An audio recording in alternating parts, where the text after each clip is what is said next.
우리에게 주신 하나님의 말씀은 느헤미야 5장 1절에서 13절 말씀입니다.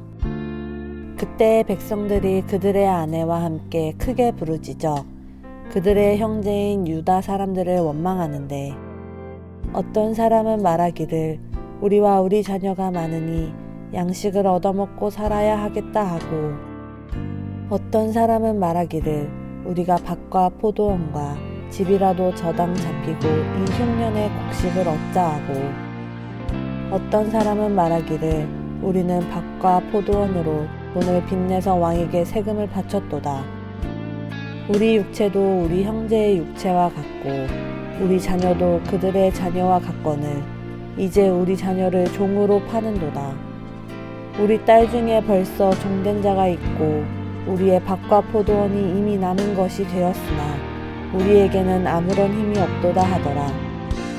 내가 백성의 부르짖음과 이런 말을 듣고 크게 노하였으나 깊이 생각하고 귀족들과 민장들을 꾸짖어 그들에게 이르기를 너희가 각기 형제에게 높은 이자를 취하는도다 하고 대회를 열고 그들을 쳐서 그들에게 이르기를 우리는 이방인의 손에 팔린 우리 형제 유다 사람들을 우리의 힘을 다하여 도로 찾았거늘 너희는 너희 형제를 팔고자 하느냐 더구나 우리의 손에 팔리게 하겠느냐 하매 그들이 잠잠하여 말이 없기로 내가 또 이르기를 너희의 소행이 좋지 못하도다. 우리의 대적 이방 사람의 비방을 생각하고 우리 하나님을 경외하는 가운데 행할 것이 아니냐. 나와 내 형제와 종자들도 역시 돈과 양식을 백성에게 꾸어 주었거니와 우리가 그 이자 받기를 그치자. 그런즉 너희는 그들에게 오늘이라도 그들의 밭과 포도원과 감람원과 집이며 너희가 꾸어준 돈이나 양식이나 새 포도주나 기름의 100분의 1을 돌려보내라 하였더니 그들이 말하기를 우리가 당신의 말씀대로 행하여 돌려보내고 그들에게서 아무것도 요구하지 아니하리이다 하기로 내가 제사장들을 불러 그들에게 그 말대로 행하겠다고 맹세하게 하고 내가 옷자락을 털며 이르기를 이 말대로 행하지 아니하는 자는 모두 하나님이 또한 이와 같이 그 집과 산업에서 털어버리실지니 그는 곧 이렇게 털려서 빈손이 될지로다 하매 회중이 다 아멘하고 여호와를 찬송하고 백성들이 그 말한 대로 행하였느니라.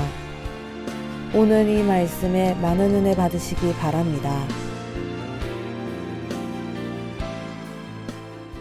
느헤미야 5장에 우리가 이르렀습니다. 느헤미야 4장에서 살펴본 것처럼 우리가 선한 그리스도인으로 선한 일을 할 때 늘 마음에 좀 준비하거나 미리 알아야 될 것이 있는데, 우리가 선한 일을 시작할 때 또 선한 일을 열정적으로 행할 때 외부에서 일단 공격이 있다는 것을 우리가 생각하고 사실은 미리 대처해야 합니다. 우리가 선한 일을 하는데 사람들이 박수를 치고 응원을 하고 격려하고 도와주고 후원하는 것은 아닙니다. 물론 돕는 사람들이 있지만 선한 일을 반대하는 사람들이 언제나 존재하고 있고 그 선한 일을 방해하는 사람도 있고, 방해하는 사람이 아주 특별히 전략적이거나 아니면 아주 좀 방해하는 쪽에 유능한 사람이라면 큰 어려움이 선한 일을 할 때 오는 것을 우리가 보게 됩니다. 이것은 이제 선한 일을 하는 반대하는 세력, 산발랏이나 도비아 같은 사람이라면 오늘 느헤미야 5장에 보면 선한 일을 행할 때는 내부의 어떤 위기나 갈등, 즉 내부의 공격이 있다는 것을 보게 됩니다. 그래서 느헤미야 4장이 외부로부터의 공격이라면 지금 느헤미야 5장은 내부로부터의 공격입니다. 이 공격은 대부분 문제라는 형태로 오게 됩니다. 5장 1절에 보면 1절에 이렇게 시작하죠. 그때 이제 성벽이 외부로부터의 공격을 막아내면서 절반쯤이나 공사가 진행되었고 잘 되어가는 과정 가운데 있습니다.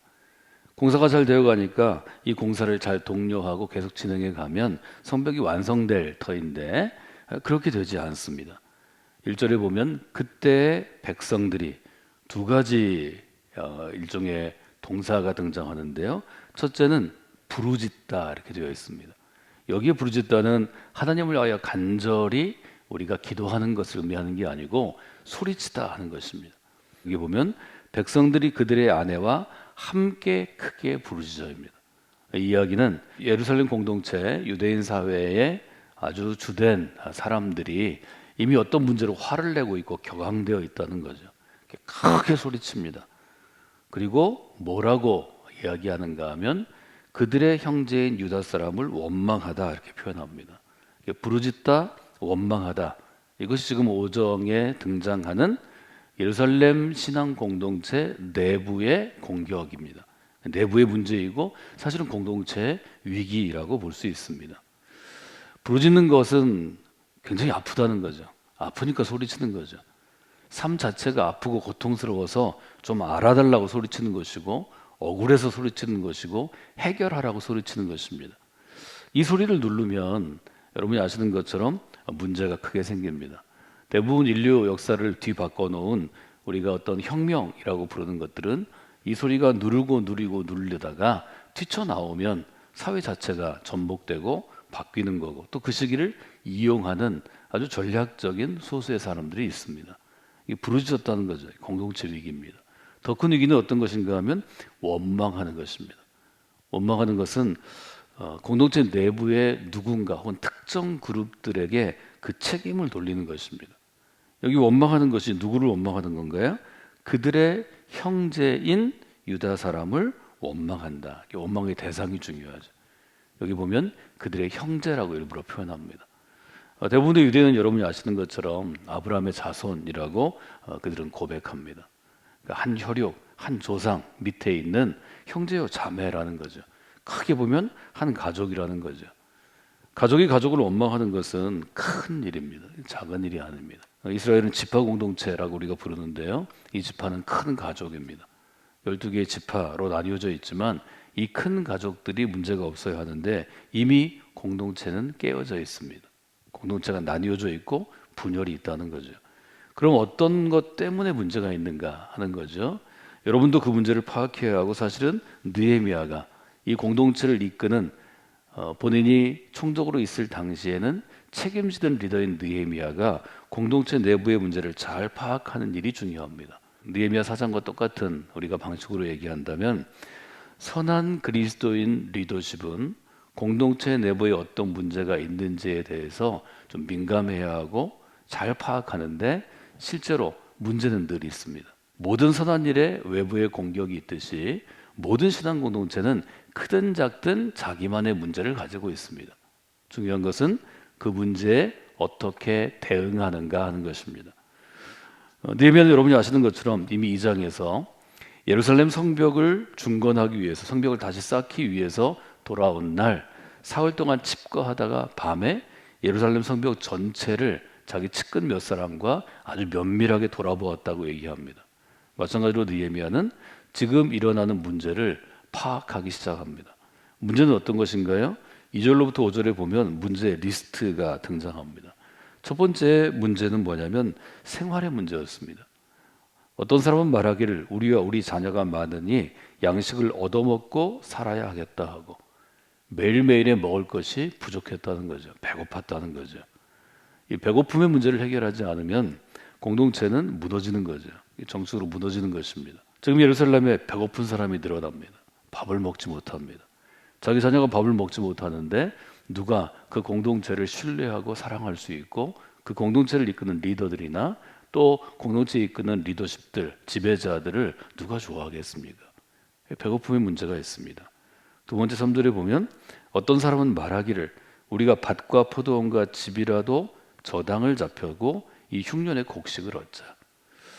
사회가 불안하고 어려우면 여러분 역사를 쭉 보면 땅도 어렵습니다. 흉년이 듭니다.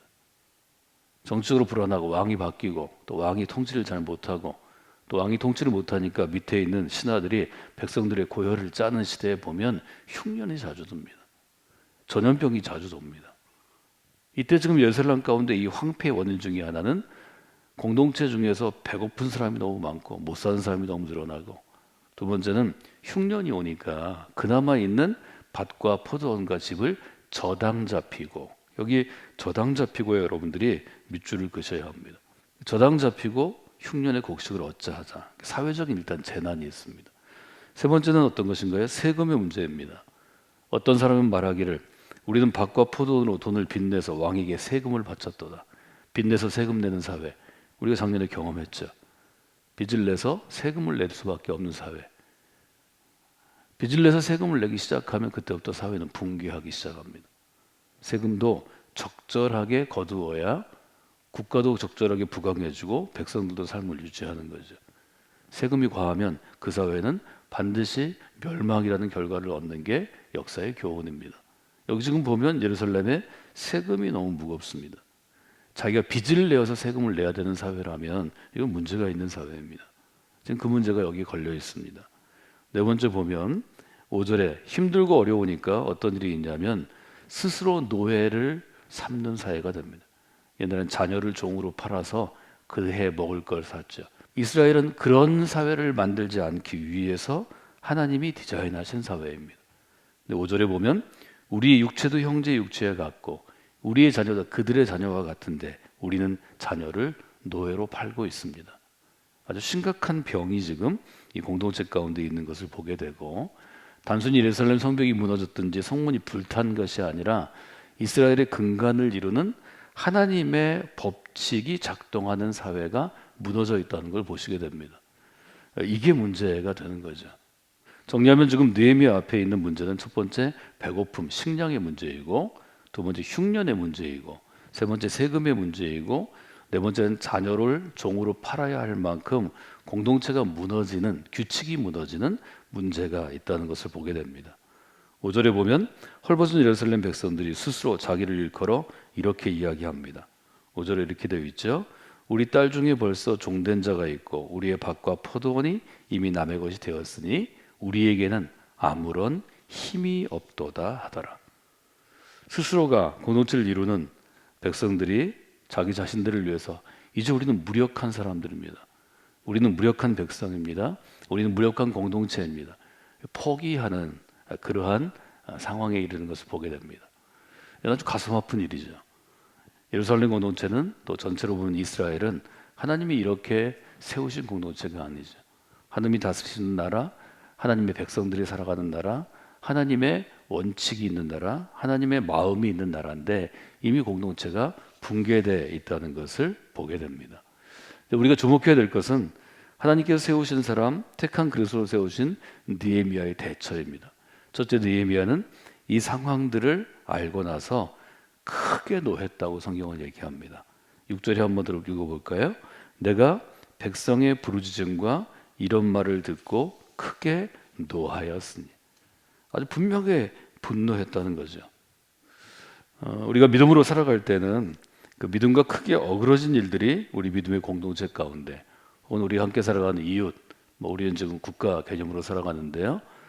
대한민국 사회 가운데 있을 때 노하는 마음이 있어야 합니다. 그래서 옳지 않기 때문입니다. 옳지 않은 것에 대해서는 아주 의로운 정당한 분노가 있는 것이 그리스도인들의 행할 일인 것을 다시 한번 보게 됩니다. 두 번째로 크게 생각할 것은 어떤 것인가 하면 우리가 노하면 분노하게 되면 실수하기 쉽습니다. 왜냐하면 즉시 내 마음을 토해내기 쉽고 또 화는 불과 같은 것이라서 한번 토해내면 주변의 것을 태우기 때문에 회복되지 않습니다. 그래서 크게 노했지만 7절에 보면 곧바로 깊이 생각하고 느헤미야는 둘째 깊이 생각했다 이렇게 표현합니다. 이것은 여러분이 어떤 문제, 갈등, 위기 혹은 누군가의 아주 화가 난 분노에 찬 이야기를 들을 때 여러분이 좀 생각하실 일입니다.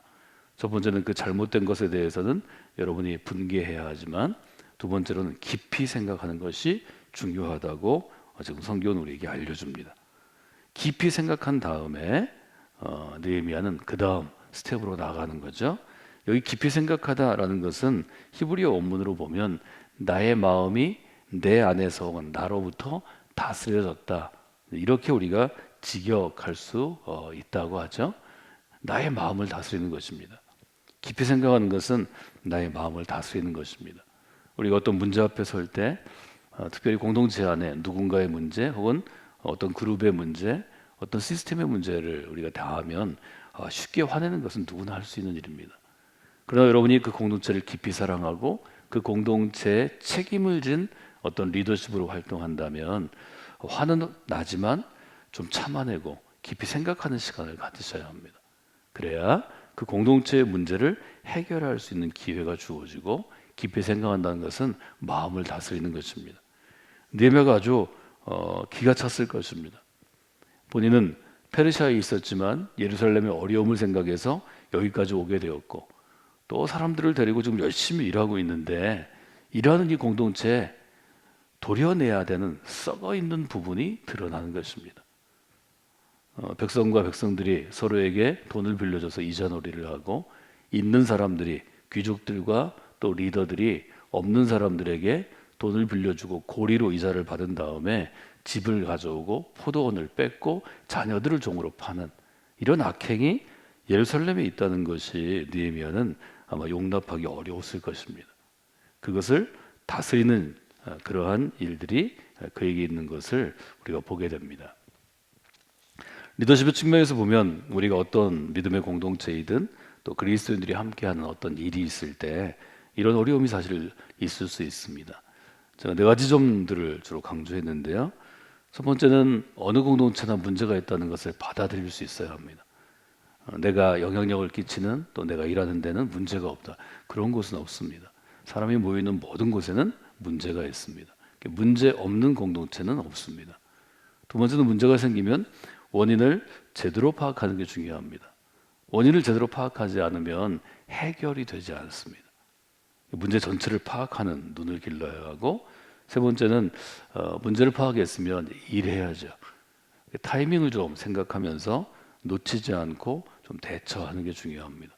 근데 이것은 문제를 일으킨 사람을 쫓아낸다든지 징계한다든지 모욕을 준다든지 뭐 싸움을 한다든지가 아니고 리더의 측면에서 보면 이 공동체, 우리가 교회를 예로 들면 교회를 살리는 선택을 하는 게 중요합니다.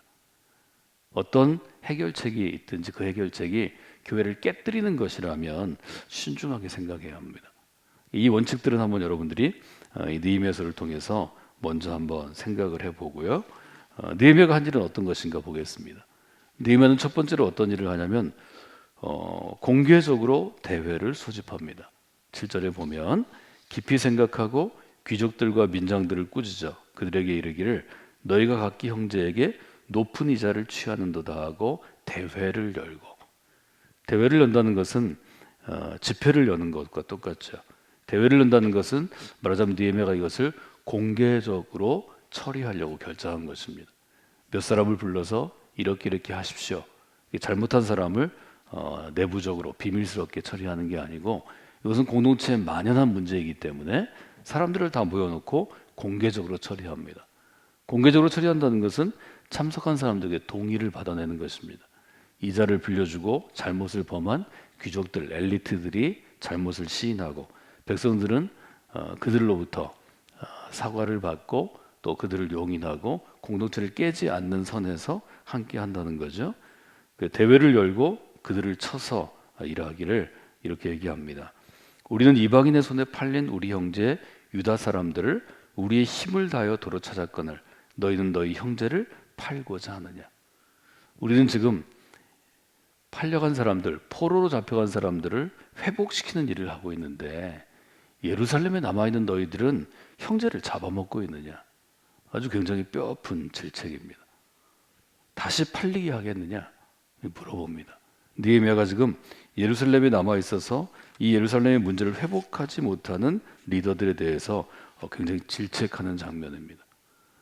그들이 질책하니까 느헤미야의 질책이 맞기 때문에 잠잠해서 말이 없었다. 8절은 이렇게 얘기합니다.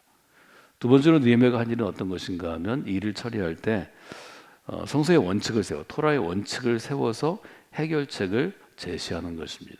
이 9절에 보면 내가 또 이르기를 너희의 소행이 좋지 못하도다. 우리의 대적 이방 사람의 비방을 생각하고 우리 하나님을 경외하는 가운데 행할 것이 아니냐. 하나님을 경외하는 공동체인 것을 분명히 하고 원칙을 세우는 것을 여러분들 보실 수 있습니다. 그리고 그 원칙, 우리가 알고 있는 토라, 여기 레위기의 법 정신을 얘기합니다. 10절에 보면 나와 내 형제와 종자들도 역시 돈과 양식을 백성에게 꾸어 주었거니와 우리가 그 이자 받기를 그치자. 그런즉 너희는 그들에게 오늘이라도 그들의 밭과 포도원과 감람원과 집이며 너희가 꾸어준 돈이나 양식이나 새 포도주나 기름의 100분의 1을 돌려 보내라 하니. 아주 실제적인 것으로 이번 달 이자를 받지 말라 이렇게 얘기합니다. 그 다음에 구워준 돈이나 양식 중에서 100분의 1을 돌려보내서 이번 달에 좀 먹을 수 있도록 해라. 아주 실제적인 이제 이야기를 느헤미야에게 하는 것을 여러분들이 보실 수 있습니다. 성경은 이것보다 더 중요한 것을 우리에게 알려주는데요. 세 번째 원칙입니다. 세 번째는 이런 모든 일들에 대해서 나와 나의 팀들이, 나와 함께하는 가족들이나 나를 돕는 이들이 먼저 행하겠다고 분명하게 공표합니다. 10절에 보면 나와 내 형제와 종자들도 꾸어주었는데 이자 받기를 그치겠다 하는 것을 여러분들이 볼 수 있습니다.